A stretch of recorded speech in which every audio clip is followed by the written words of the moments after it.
కాంగ్రెస్కున్నాడు. వీళ్ళందరూ కేటీఆర్ దగ్గర పోయిళ్ళు.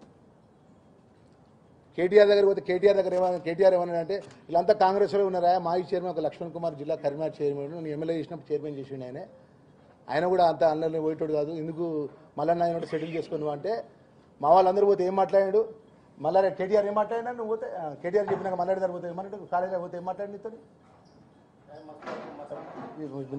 మాట్లాడి ఏం మాట్లాడి కేటీఆర్ చెప్తే నేను ఏమన్నాడు, ఏమైనా వీళ్ళందరికీ ఫ్రీ చేస్తుర్రా వాళ్ళు చెప్తే మేము ఇవ్వడానికి పంచడానికి అని చెప్పి అట్లా బయట కొట్టిపడతారు. అక్కడేమో సరే అన్న మాట్లాడుకుంటాం చేసుకుంటామని బయటకు వెళ్ళిన తర్వాత పోతే ఏది పోయినా అంతే. ఇక కేటీఆర్ అనేటైనా వాళ్ళ డిప్యూటీ వాళ్ళ మంత్రి, వాళ్ళ శాఖ మంత్రి, ఈయన ఒక మంత్రిగా ఉంటాడు, వాళ్ళ ప్రభుత్వంలో ఉన్నటువంటి అత్యంత కీలకమైన నాయకుడు చెప్తే నేను కేటీఆర్ చెప్తుంటానా కేసీఆర్ చెప్తుంటానా, నాకు ఫ్రీగా పనిచేసిందా వాళ్ళు, నారు ఏం తీసుకోకుండా పనిచేసిందా, పుక్కడిగా పనిచేసిందా, అయ్యో జాగిరి ఇట్లా ఇట్లా ఇట్లా ఈ విధంగా మాట్లాడు, ఎక్కడికి వెళ్ళి వచ్చింది అనుకుంటున్నా అంటున్నాను. మేము అనుకుంటే ఇవన్నీ మాకు వద్దండి, మల్లారెడ్డి మాట్లాడినట్టు మాట్లాడేటోళ్ళు మేము కాదండి. మేము ఆవేశపూరితంగా మొత్తం పాదాలకి వ్యక్తికి రక్తం తీసుకొచ్చుకొని మొత్తం ధర్మం న్యాయము పాలముకొని 1000 కోట్లు సంపాదించిన నా అంత ధర్మాత్ముడు ఇవ్వలేదని మాట్లాడే విధంగా ఆ గొప్ప నటీచుడు మాతో కాదు, అంత ధర్మాత్మనే కదా.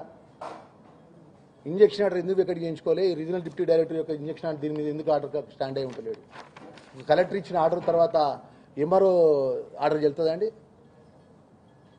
ప్లీజ్ మీరు ఒకటే మా మీడియా మీద కలెక్టర్కి ఆర్డర్ ఇచ్చినాక ఎంఆర్ఓ చెల్తుందా, రీజనల్ డిప్యూటీ డైరెక్టర్ ఇచ్చినటువంటి ఈ మ్యాప్ని గిట్ట కరెక్ట్ కాదన్నదా చెప్పమనండి. ఇది హైకోర్టు డైరెక్షన్తో ఇచ్చినటువంటి నేను చెప్తున్నాను అండి.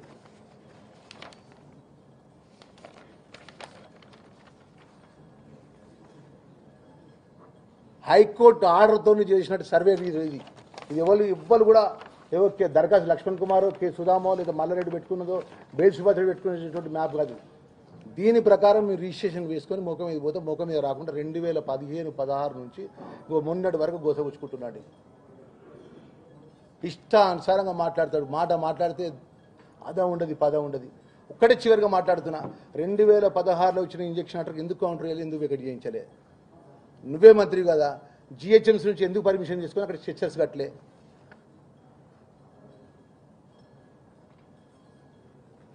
గవర్నమెంట్ నీదే కదా, జిహెచ్ఎంసీ ఎట్లా పర్మిషన్ ఇస్తుంది, సబ్ జ్యుడిషియల్ కోర్టులో ఉన్నప్పుడు జిహెచ్ఎంసీ పర్మిషన్ ఇయ్యేది కన్నా.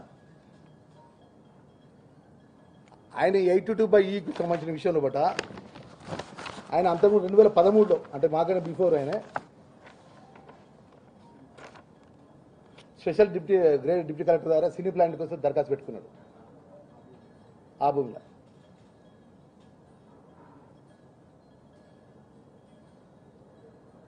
మేము 2015లో ఎంటర్ అయినాం, తిరిగి అబ్జెక్షన్ ఫైల్ చేసిన మీద ఆగిపోయింది ఈ పర్మిషన్. ప్రైవేట్ సర్వే చేసుకున్న మ్యాప్ ఎక్కడ 22